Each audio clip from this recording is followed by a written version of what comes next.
we didn't always have the local comic shop.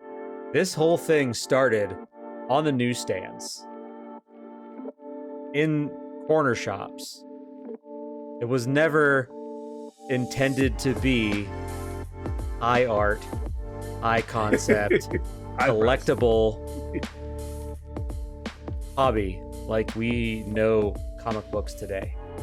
Now, I know you've got a lot about kind of the current state you want to talk about and sort of the shift that happened from the way the hobby started into what we have now. So I'm not gonna pontificate too long here at the beginning, as I am prone to do. Nice word. Nice word. I think I'm gonna just slide it to you for now and let you set this one up. I teed it up. You can hit the ball off the tee. All right, boys and girls. Now that Mama Bird has chewed up the food and regurgitated it into my mouth, What a weird analogy. Today I want to talk about comics distribution. I know this might be a little in the weeds, but hopefully it's a little insightful. Uh, I think about these things weirdly, and distribution definitely affects a lot of things in the comics game right now, including price, availability, all kinds of stuff. So I think we need to talk about that. If you, especially as a paper fan of comic books, whether it's comic books or trade paperbacks or hardcovers, I think distribution is like pretty important. So we're going to talk about direct market distribution and kind of where that came from and like the rise and what it is. So pretty much direct market distribution is, like Dave talked about in the beginning, it was like you would buy comics from like your Five and Dime, your gas station. Dave bought them from like a fireworks store, if I remember correctly, like in Wesleyville. It was like an antique store that sold fireworks and comics, yeah. and it was a little hodgepodge shop. Yeah, so it wasn't like so specialized of a thing, but direct market is kind of where the rise of like comic shops came from, where instead of getting it from like a different distributor, you're getting it from like Diamond Comics Distribution, which is one of the big companies today that distributes comics, but a comic store will get the comics directly from them. So why? One of the big things is when comic shops buy comic books direct, non-returnability goes out the window. If you got it from a previous distributor, you would be able to return the comics or magazines that you did not sell. With comic books, when a shop would buy them directly from a distributor, you could not return them for the most part. But with that said, you get a deeper discount. Quick, you're saying yes, the difference here is between buying from the distributor and buying direct from the publisher. Yes. I don't think you've implicitly said that yet. Like the options were buy from the publisher or you buy from this distributor who got them from the publisher. I think that's important to lay out. Yes, that is. I will say publisher, but like Dave said, buy from the publisher, because now actually Diamond is a distributor. It's not for publisher, so it's not entirely true nowadays, but back in the day, yes, you would buy directly from Marvel or DC. You would get those books, you get a deeper discount on them, and you would have that inventory. So you had those inventory of back issues. So you could get, a customer comes in and you're on issue 5. Oh, well, I'm a comic shop. I have issues 1, 2, 3, 4, and 5. And back in the day, too, like trade paperbacks were not as common as they are today. Oh, they were not. Very hit or miss. Yeah, very hit or miss. Only the biggest storylines were really collected from like what I've seen. So it was more important to have that backstock of inventory so you could get someone caught up on a store and storylines. And this kind of started around like the 1970s, I'm going to say. So the staples of the direct market and why comic shops like this distribution. Dave, you can chime in here. These are kind of the things that I just kind of saw. One, timing. You would get these issues before the drugstore or the Five and Dime store or the gas station. If you bought them from the publisher directly, you would get them sometimes like a week ahead of time. So you would have titles. Condition. I remember going into drugstores and seeing I just remember this was the 90s. So there's like Star Wars comics and Aliens versus Predator, and they would be jammed into these racks. And as a comic fan, the old spinner rack, as a comic fan in me, the hair on, my arms is just sticking up thinking about that. like how those comics were just kind of jammed in those racks in the spinner rack. Uh, I, not so much up here, but when I was in Erie a lot, comic shops with like bag and board comics. Like I don't know, that's not a New York thing. I think it's like it started to get a little bit more expensive as well too. Just to do that with every comic, but that was one of the things that comic shops would do. They would bag and board the comics. They'd be nicely on a rack, nice display. They wouldn't be jammed in a spinner rack. So condition was another thing. Content, as you're distributing directly to a comic shop, you can do more mature content than little Johnny going up to the gas station and reading Walking Dead. You know, Walking Dead wasn't out at the time, but something that mature, sex criminals, that something like that couldn't have happened at a gas station, or they wouldn't buy that kind of Well, material. part of that was Gas also due to the station. Comics Code Authority still being in That's existence then true. too. I mean, that one's a little bit, that's a separate topic altogether, I think. Yeah, I mean the comics code. Well, in the '70s, yes. Not when did Marvel? Marvel kind of got It was away in with it was that, in the like the 2000s, 90s. It was in the late '90s, 90s. 2000s. Yeah, So late it was still a 90s. thing. That's when That Marvel started using their own rating system, and then eventually everyone just dropped the Comics Code and it ceased. that's true. So okay, we'll kind of whatever. All right, good, I good, mean, you good still call. had you still had mature independent comics in the 80s and the 70s, but they were much harder to find. They didn't There, they weren't getting bought by those places in the first place. They weren't even on their radar. The print runs were so low, it wasn't even creation to be in gas stations and grocery stores and stuff. much more underground for sure. So I think one of the big things about a direct distribution model, and this was kind of what Dave was talking about in his opening, was price. When you distribute to a comic shop, it becomes more a more selective product. It becomes more collectible, and that leads to an increase of price. And I mean, $5 comics are common now. Back, granted, inflation. Obviously, we're going through inflation now. Inflation, the price of goods does go up over time, but I should have did some research on this, like how rapidly the price of comics has increased in like the past 2 years has been. It has not been commiserate with the amount of time like traditional inflation has gone up. Like it has ballooned from like 299 to 599 or 699 within a 2 year period. Like that is not the historical trend for inflation. And Well, part of there's that, also there's yeah, ways around the inflation thing too. There's ways to there's ways to inflate the profit line without raising the base price of your product. And we've seen Marvel and DC do this over the years where you take a page or two out of the book, leave it the same price, but you get less content. You start to exactly. use a lower quality paper or lower quality ink. And again, the price is the same, so the consumer goes, "Oh, prices didn't go up," but you're getting a smaller or worse product at the end of the day. I know you don't read Spawn actively, but bravo to them keeping that at 299, and like their covers are like cardstock and the comics are printed on good paper. Like some of these Marvel comics, like they're just like paper thin, and like the paper that like the Spawn books and a lot of Image titles, they have like a harder kind of like cardstock cover. It's almost like Marvel's like the interior paper is what they're printing on the outside of the issue as well too, and it's you could just tell it's just a substandard product. Is Image um printing in Canada? I don't know, that's a good question. Because I think that might answer that question. They're i'm printing in Canada and Marvel's not. I'm gonna have to look that up.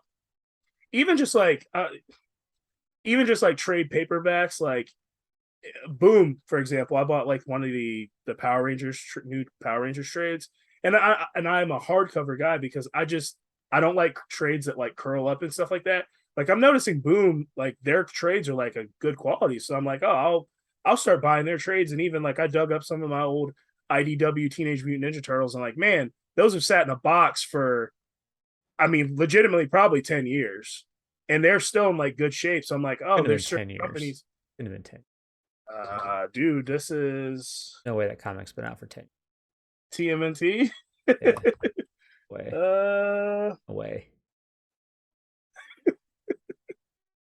Copyright 2012, February 1st printing 2012.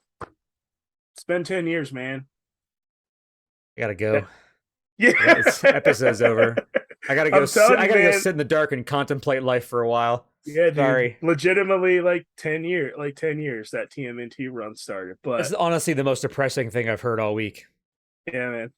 First printing. Great series. You love it. TMNT. I do love it. It's fantastic. Yeah. Fantastic. It's the next best thing to the original Eastman and Laird stuff that Mirage published. That's Hands awesome. down. And then the last plus I have about the comic shop, why the direct market is a good thing. Dave will tell you this is a horrible thing, would be the knowledge and the people that work in the store. Old Sally Sue at the grocery store, what does she know about Captain Marvel or Wolverine or Spider-Man? But when you go into a comic shop, you're entering into a certain environment and atmosphere, and hopefully your shop owner treats you with some respect, can point out recommendations when you bring up things that you're interested in. They can say, oh yeah, you like anti-heroes, well here's the Punisher, you like XYZ. They can give you those recommendations. And everyone wants that. Not everyone wants that type of concierge experience. I don't need a recommendation. It should be there though if you ask for it or want it though. That ideally should be in place for you to have if you want that. I suppose. Some people don't want that. We've CR LCS versus DCBS or whatever episode or mail order. It was the Do You Even Need an LCS episode? See that episode to see our contrasting points on that experience of the local comic shop. Some good stories in that episode though too. Some real good stories in that episode. Some fantastic stories in that episode. So I'm going to go through this very briefly. Just a little history. I just think it's going to set the stage for kind of discussion. So this kind of picked up in the 1980s. Diamond Distribution was appointed by Marvel and DC and a lot of other companies to distribute comics to comic shops directly. Marvel saw a lot of growth in their market because of this. Going directly to the comic fans in the comic shop, obviously revenues came up. And there was a lot of other distributors in the 1980s. 1990s, the newsstand continued to decline, and many comic shops were opening during this time. Diamond was in charge. There's also a distribution hub called Capital City. The market contracted to speculation, which was completely unstable. So a bunch of shops opened up. Speculators, people, we've all kind of heard story. Well, if we have some younger viewers, maybe not, but how many people thought they could put a son or daughter to school with a Death of Superman issue that they kept polybagged and they bought 4 copies of that, book? Too many. Or Spawn #1. Too many. Yes. X-Men #1. X-Men. I mean, that's the highest selling comic of all time. X-Men #1. The speculators market inadvertently caused a massive decline of the comic book. So massive decline. X-Men #1, 5 connecting covers, 1 regular cover. I think there was like a gold cover. This is the stuff we're talking about. All the same contents in the book, but 6 different covers that at least that I know of. So Marvel purchased a company called Heroes World, and that was going to be their exclusive distribution home. That was going to be the only place that distributed Marvel comic books. The other publishers combined together, and this kind of got us to the state we were in up until a few years ago, whereas DC, Image Comics, Dark Horse, they all combined and signed an exclusive with Diamond Comics. So that was kind of going on in the 90s. 2000s were relatively quiet. I didn't really see a whole lot that kind of went on there. So this is kind of where I want to get to more so today. So, in the height of the pandemic in 2020, Diamond halted their distribution in March, because if you remember, that's when February, March, this was when the pandemic started kicking off. And that's honestly when I got into comics, was during the pandemic. I was kind of working from home. I've always talked comics with Dave. You didn't get into comics. You got back into comics. Got back in it, specifically paper comics, especially collecting paper comics and going to the comic store was in that kind of pandemic period. And I remember the LCS I was going at, like, I don't know if he was necessarily upset, but DC was the only company that was distributing comics, and I think he was a little upset because it forced people who weren't comfortable with being out. They felt like they were obligated and needed to go to the comic store. And I don't know if he necessarily wanted to be open, especially during like the peak of the pandemic, because he had a little one at home. None of us knew what was going on. Like, regardless of what people say, none of us knew what was going on. Was this thing going to kill us immediately? So he was kind of hesitant to have all these customers in his store and all that. So I understood that. But DC, they kept plugging on because they needed capital, they needed money. So Okay. DC was doing its thing. Diamond paused and was like, "We're not doing this." Meanwhile, there was a contract that was coming up with Diamond, between Diamond and DC, about distributing comics. From what I've heard and researched and listened to podcasts, Diamond was like, "We need to re up this. We need to re up and re-sign this contract." DC was slow playing it. "We need to do it." DC was slow playing it. Diamond's like, "Hey, we need to know if we're doing this or not." DC was like, "Hey, we'll tell you in April what we're doing." April 17th, DC announced that they were no longer going to be distributed through Diamond. They set up distribution through UCS, which is Discount Comic Book Service, and Lunar, which is Midtown Comics. So they took two comic shops, set up their new distribution, and kind of went from there. And shortly thereafter, April 28th, which was my birthday that year, Diamond continued their distribution. So where it kind of stands now, DC has one company because UCS went out. So it's literally just um, Lunar, which is Discount Comic Book Service. Marvel split from Diamond. They still distribute Marvel, but retailers do not get a good discount. But regardless, that's through Penguin Random House, and everything else, for the most part, is through Diamond. So if you're a comic shop owner now, there's all kinds of logistics of when your comics are coming. So, because instead of it coming from one group, it's now coming from potentially three groups. They all have different discount rates. Some discount rates are worse. Some charge for shipping, et cetera, et cetera. So I think it's incredibly stressful to be a comic shop owner with all these other logistics that you didn't have to deal with. But with that said, we've kind of done a little history, a little bit of that. Dave, do you think the comic book industry would be in a better place if we just stuck to the newsstand and did not go to this exclusive collectible market with distribution? No, you No, do. Okay. absolutely not. Absolutely Really? not. Okay. There's no way. There's no way that you get any kind of momentum in the hobby without a standardization like what occurred with Diamond. No way. Just won't get it. Because when you take Well, yeah. something like shopping for a comic and Okay. then you make it so that not a single customer has the same shopping experience twice because they can get it at all these random places, um, you're gonna you create friction then for your customer. And the first thing that every retailer in the world started doing when the pandemic started was to figure out how I create a frictionless experience for my customer to get what they need because my store is not open or the customer doesn't feel comfortable coming into my store to shop. And you had all of these companies trying to figure out how to do buy online, pickup at store and home Yeah. deliveries and all this other stuff. Um, Removing friction is the fastest way to grow your business. And taking all of that stuff out of the grocery stores and the drugstores and the gas stations and the bookstores like Barnes and Noble and all that stuff, taking the comics buying experience out of those non-standardized places and putting it into, and while the comic shop is still not a universal truth, Yeah, I was gonna say you that. But you at least yeah. know when you go to a comic shop what to expect, and you should be able to get a reasonably similar selection of things to peruse and buy. I don't think you get that without moving into a direct distribution model. I know you wouldn't get it. Do you think So, well, one thing. So I know you were relatively young when this was going on, but do you Hmm? remember like what?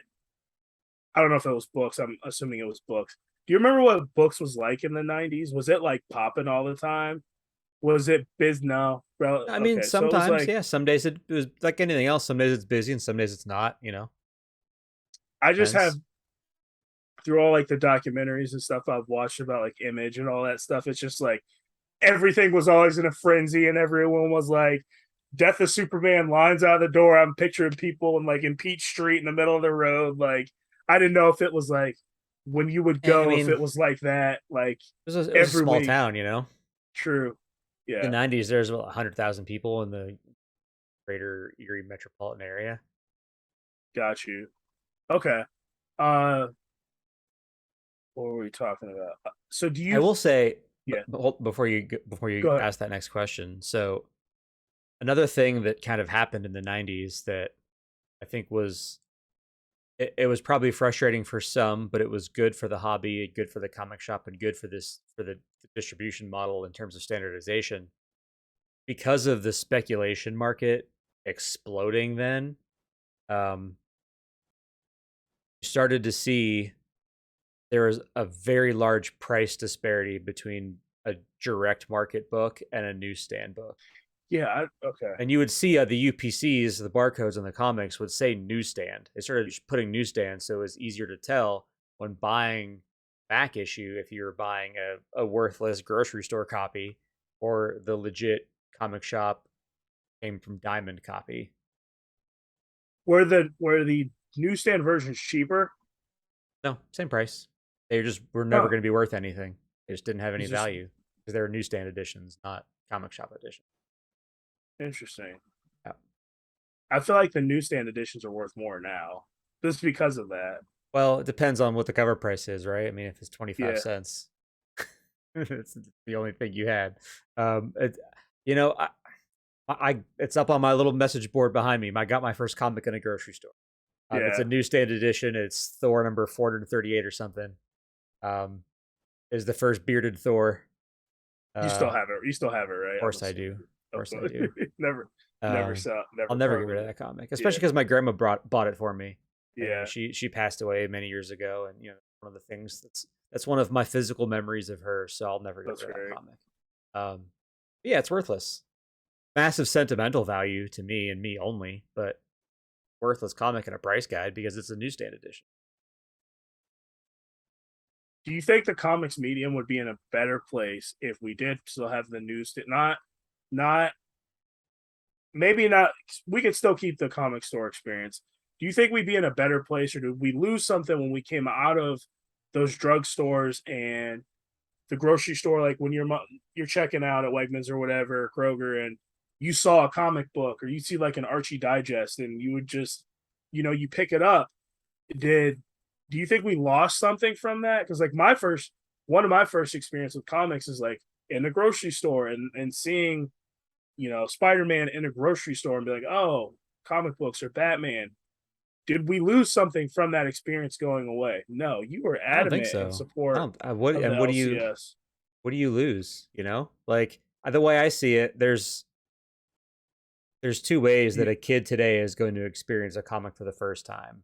One is their parent, i.e., elder millennials like us, who did have that experience as a child and stayed fans of comics, and now we take them to a comic book shop because they've seen our comics at home or whatever, and they're interested. So then we go and get them things for themselves. You're doing it with Elena right now. You said that yeah, plenty of times. You get her stuff at the shop.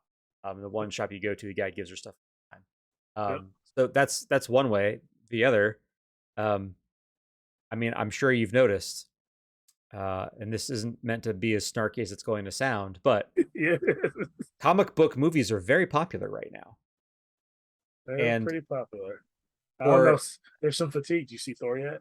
no, Yeah, fatigued, keep going. Keep fatigued, moving on.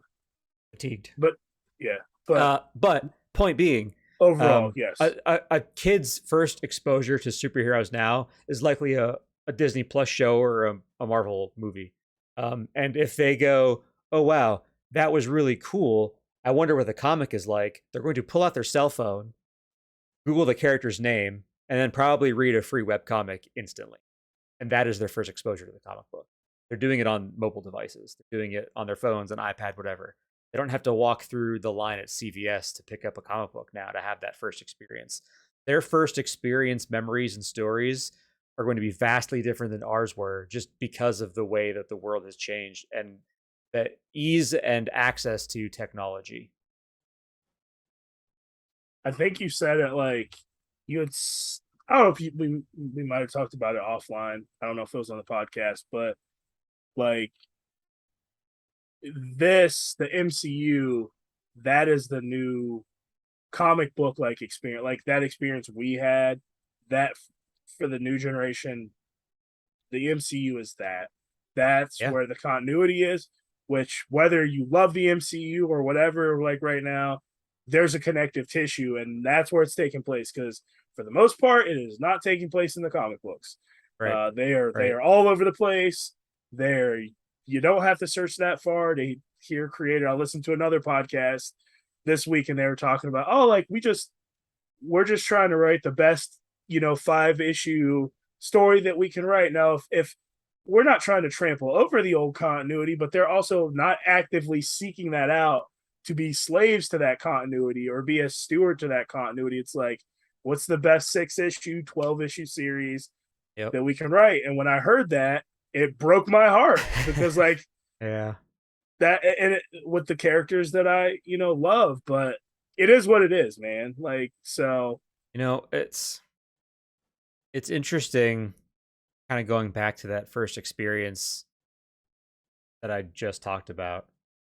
For me, I have been brought to tears in a movie theater on more than one occasion, seeing beloved childhood memories literally leap off the page onto the part of me. I mean, these were like some of the early MCU experiences were extremely emotional core memories for me, even as an adult. I've got these core memories of the first time I saw Captain Marvel on a movie screen, or the first time somebody said Avengers Assemble.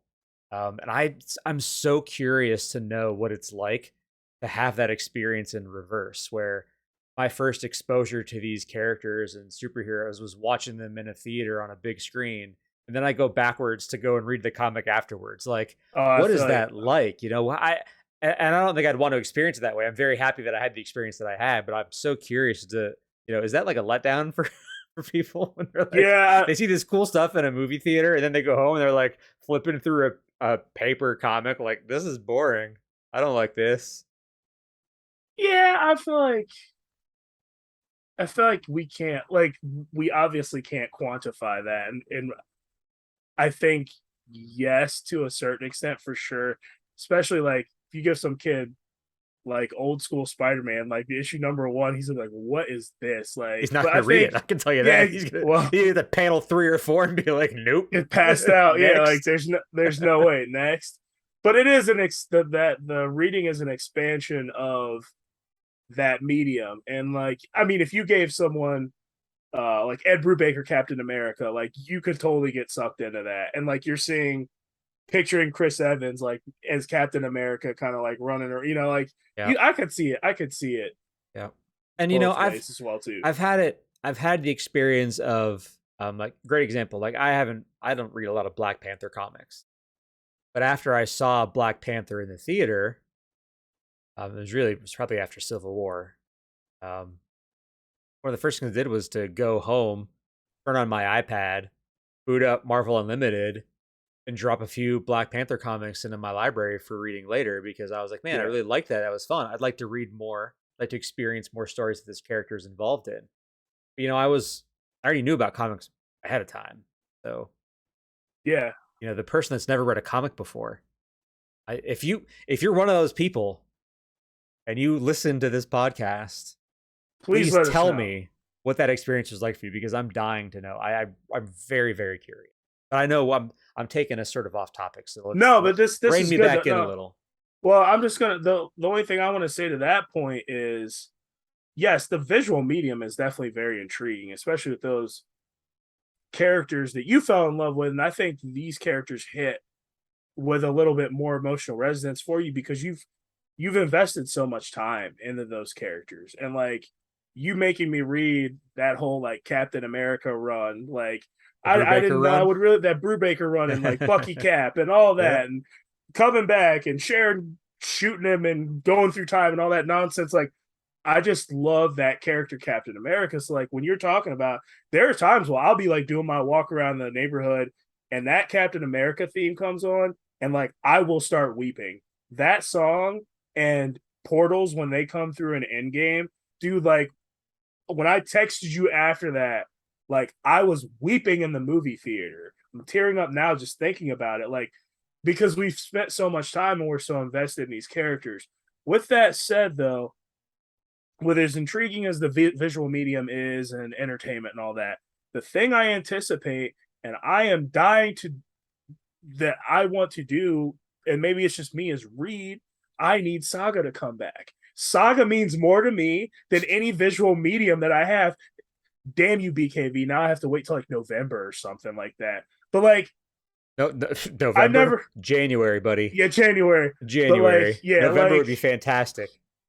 it's the same thing. It's kind of for me like people who really get sucked into novels. I can't picture it in my head, but it's probably the same way for them. You know, like Yeah. it's how you consume media. But I think it would definitely be hard watching Spider-Man No Way Home and then watching Aunt May whip up some wheat cakes and those old Steve Ditko issues. That's definitely be a little bit. Peter's tough, got that but sweater vest on or the whatever. sweater vest with this Big ass bifocals. nerd, Straight nerd. But yeah, that's kind of what I wanted to talk about. Just, I think you came down on a different slant than I thought. I figured you'd be like, oh yeah, if we put comic books, you know, back in drugstores and stuff, that would be great, and it would We would just lead throw. to We more would just people in the throw hobby. away more paper, man. That stuff wouldn't Just sell. just Have you waste the ever? paper. Have you been in a CVS lately? I have not, once a month, but 'Cause, not. I mean, the clientele there is not your impulse comic buyer. Yeah, that's true. And you gotta think about putting comics in a grocery store. Dude, half the people that I know here in DFW, like the adults that I interact with regularly at work, half of those people get their groceries delivered. They're not even going to the grocery store anymore. Yeah, so that's a different experience than like Yeah, so like here you're in not a big you're not metropolitan you're not area. selling comics in the grocery store checkout aisle.